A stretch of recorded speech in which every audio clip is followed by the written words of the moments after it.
Today's show is part 2 of common testing problems. Stay tuned.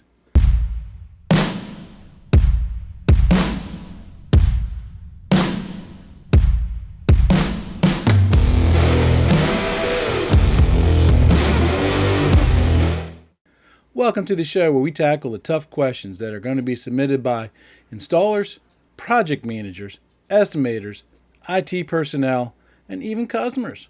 On this show, we connect at the human level so that we can connect the world. If you're watching this on YouTube, would you mind hitting the subscribe button and the bell button to be notified when new content is being released? If you're listening to us on one of the audio platforms like iTunes or one of those others, would you mind leaving us a 5-star rating? Those couple little steps helps us take on the algorithm so we can get more information out there to people in the ICT industry so we can educate, encourage, and enrich the lives of people in the ICT industry. Also, what are you doing Thursday night, 6 p.m. Eastern Standard Time?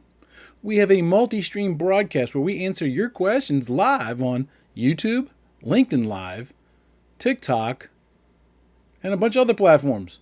Thursday night, 6 p.m. Eastern Standard Time. Questions submitted via comments, direct message, or even emails at questions@letstalkcabling.com get preference. But I can hear you now. Chuck, I'm driving home. I can't be watching a video. They are recorded and put on our website, letstalkcabling.com. Finally, while we provide this content free of charge, and we always will, if you would like to support this channel and have access to additional information, make sure you check out our QR code, where you can buy me a cup of coffee, you can schedule a one-on-one 15-minute Zoom call with me, after hours, of course, and also become a Patreon member. Patreon members enjoy additional benefits, and also you can visit the Amazon links page, where you can see some ICT products that I've put on there. And if you buy one of those, you won't pay extra, but I'll get a little bit of a stipend if you do. That helps pay the cost for the hosting fees for this show. Tonight, we close out part 2 series on common testing problems and their solutions. Just as a reminder, last week we covered how testers have changed from the days when I first got in this industry to the difference between permanent link and channel testing and when you should be using each one of those and which one is recognized by manufacturers for warranties. We discussed wire map fails, we discussed insertion loss, and EMI in the forms of near and crosstalk, far and crosstalk, power sum near end, and power sum far and crosstalk. So tonight, we're going to cover propagation delay, delay skew, alien crosstalk testing, NPTL, and also return loss. Propagation delay is the amount of time that it takes a signal to get from one end of the cable to the other end of the cable, and it's usually going to be measured in nanoseconds. So think of the cable as a quarter-mile drag strip, and you got yourself a brand new Dodge Hellcat. Love to have a Dodge Hellcat. Since propagation delay changes as the frequency changes, every test manufacturer sets it up to do that test at 10 megahertz for commonality amongst all the tests. In fact, I think that's even specified in the standards. This is important because of how Ethernet actually works. Now, I mentioned this before in previous shows, but let's do this again in case maybe you didn't hear it. If in Ethernet you have a transmitter, a receiver, and those transmitter and receivers are connected by the media such as copper or fiber cabling. The transmitter is going to take all those ones and zeros and it's going to put them into a packet. It then puts a start bit on the beginning of that packet, which when the receiver gets that start bit, it tells the receiver, hey, I need to start listening. And then the transmitter is also going to put a stop bit on that packet, which will tell that receiver to quit listening. This type of transmission is called an asynchronous transmission because the inclusion of these start and stop bits. Synchronous transmission does not have a start or stop bit. It works on a timed relationship or a pulse with the clock, and it's considered to be more efficient. This is where propagation delay becomes pretty important. Once that transmitter sends that packet down the cable, it's going to listen for about 570 nanoseconds. Now, it's listening because once the receiver gets that signal, it's going to send a confirmation signal back to the transmitter that, in fact, yes, I did get that signal. And if it takes longer than that anticipated 570 nanoseconds, the transmitter is just going to assume that that packet was lost, and it's going to have to resend that original packet instead of sending the next packet. This results in latency on the LAN. There is only one cause that I'm aware of that can cause propagation delay, and that is your cable is just too long. But here's the rub. If your cable passes all the other tests that's performed by that tester, and the only fail that you get could possibly still have a working network connection. There's some documentation out there by some reputable sources that states that a cable up to 25% longer than it's allowed by the standards may still support most networks. The true determining factor is the quality of the cable, the quality of the connectivity components like the jacks, the patch panels, how well you installed that cable, such as avoiding things such as staples, crushing the jacket, and separation from potential sources of EMI. I just did a very controversial TikTok video on this where it blew up because of EMI and electric. However, you need to exercise some caution here because if you're trying to get a warranty from a manufacturer, they may not allow this one test that could fail on you. They may not allow that to fail. They may want them to say all pass. If you're not obtaining a warranty and the customer already knows that the cable may be too long for the standards, they may accept your test results as fine because they just want that printer to work or that device to work. They already know that it's too long. The next one is delay skew. Delay skew is similar to propagation delay in the fact that it is defined as how long it takes the signal to get from one end to the cable to the other, except for it compares the time it takes on all four pairs. When you test a cable, you're going to find, if you open up those test results and actually look at the results contained in that test result, you're going to find information that says that all four lengths of those four pairs are different. In a typical test result, if you got a cable that's saying you have a 150 feet long cable, when you look at the pair lengths, they might be at 150, 151, 152, and 153 feet. Now, if you imagine if you had the ability to snap your fingers and have all those pairs magically removed from that cable, and you could lay them flat, you would indeed find that those four pairs are four different lengths. Now imagine you have 4 Dodge Hellcats, because one's not enough. You put your 4 Dodge Hellcats on 4 different highways, and each of those highways are all different lengths, as stated earlier. One's at 150, 151, 152, and 153 miles. Now, to rule out the whole human reaction time and fear, you've wired those 4 Dodge Hellcats up to remote control, and hit the big green switch, and all 4 of them Dodge Hellcats go. It's Fast and Furious, Cat 6A style.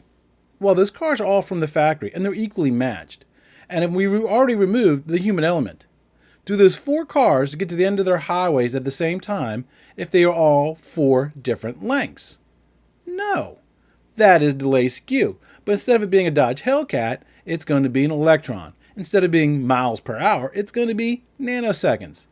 So delay skew is the difference of time from when that first arriving signal gets to the receiver to when that last signal gets to that receiver. The difference has to be under 50 nanoseconds. The lower the number, the better. Now, delay skew is important to us because we use all 4 pair when we do 10 gig over copper. So that receiver breaks up that one signal into 4 distinct signals and puts one signal down each of the pairs. Now, those signals have to all get to the other side at close to the same time. Now, the receiver can accommodate for some differences, but not too much. And if you have too much of a difference, that's going to cause that receiver not to be able to put that signal back together again. With 1 gig, it's not an issue because they're only using 2 pairs. If you get delay skew error, make sure you check your terminations because the most common problem with delay skew is pair untwist. You may also get delay skew errors if you've installed a lower grade type of cable. Sometimes manufacturers will use different insulation materials on different pairs and thus affect the electron have different arrival times.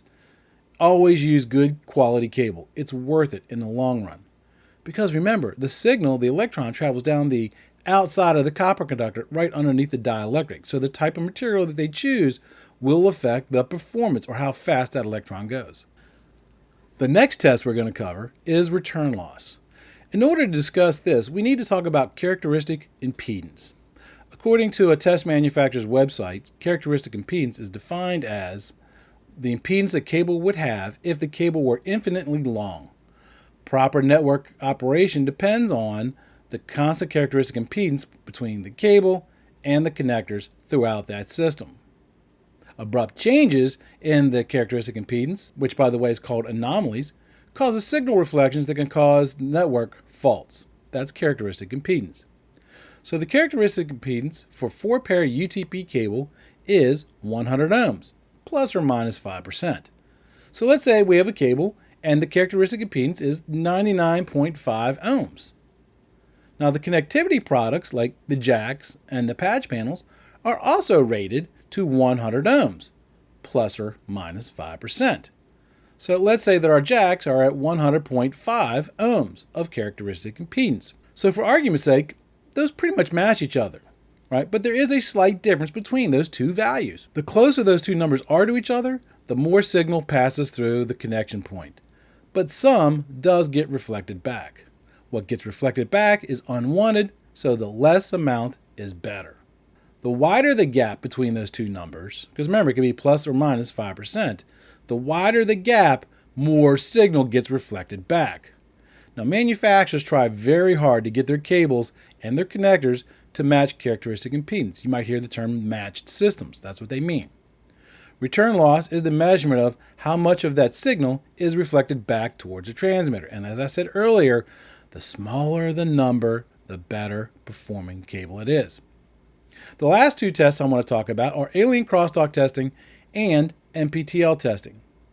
First, alien crosstalk testing, which is the measurement of how much one cable interferes with another cable that's in close proximity to each other, usually in a cable tray or ladder rack system or maybe even J-hooks. Interference can be lumped into two categories, internal and external interference. Let's look at those. Internal interference means that interference happens inside of the cable jacket. Examples of internal interference would be near in crosstalk, far in crosstalk, and those. External interference is interference that gets inside of the cable from an outside source, like EMI.